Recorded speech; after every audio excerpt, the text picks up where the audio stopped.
everyone. So today I'm going to discuss about the topic called silicon photonics. To make it understand what it is, we all have a computer. How data the information get transferred through electrical signals through copper wire. So this is how it actually works. But the engineers found a problem in it. When a lot of data get transferred, the wires get heat a lot, and there will be a lot of power consumption, and at the end of the day the data transfer will work like a bottleneck. So these are all the problems. So they thought, what if we can send the informations through a light instead of an electrical signal? So through which only the silicon photonics came into the action. So this is a technology where instead of using an electrical signal, we use light to transfer information.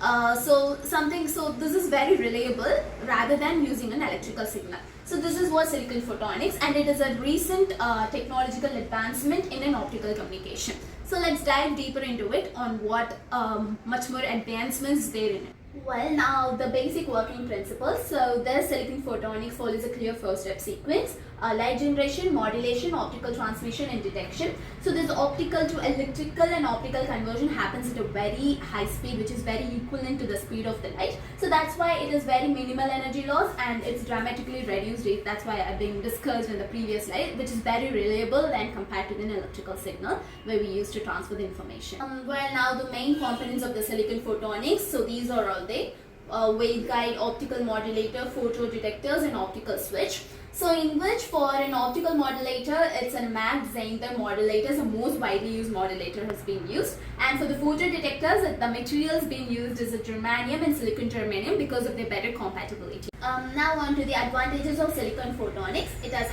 ultra high speed, low power, compact size, reduced heat, and cost effective. So looking on to the ultra high speed, it actually could support 100 Gbps to 1.6 Gbps in modern systems, so which is very reliable to use in a modern system with this amount of high speed. And as I discussed, where they are trying to bring it to the equivalent to the speed of the light, which is 3 to 10 per meter per second, so which is something mind-blowing to bring that advancement into these kind of technologies. And low power, of course, and compact size, where a lot of small components are being integrated into a small tiny chip. And reduced it, and cost effective.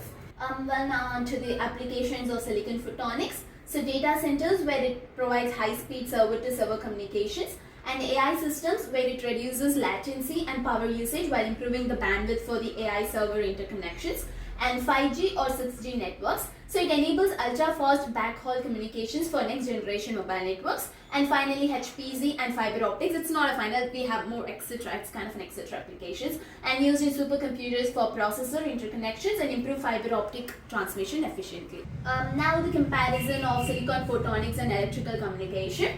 Of course, the signal time electrical and light, and speed here it is moderate, and it is very extremely high, where it goes till up to the 1.6 Gbps. And heat generation, and these are the two factors where I just feel like a very improvement comparing to this electrical and silicon photonics, where you could see the heat generation here it's very high, and it's something which is very needy for the equipments we use it.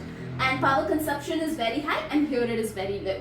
And distance capability is limited, and it goes for the long distance communications very reliable. And bandwidth here it is lower, and it is very high. So these are the comparison of the silicon and electrical communication. Well, coming on to the conclusion part, so silicon photonics is one of the most transformative advancement, especially in the areas like data centers, AI networks, and next-gen technologies.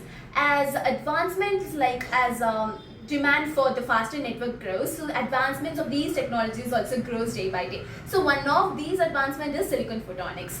So that's it. Yeah, I hope you all understood the presentation, and thank you for watching into it.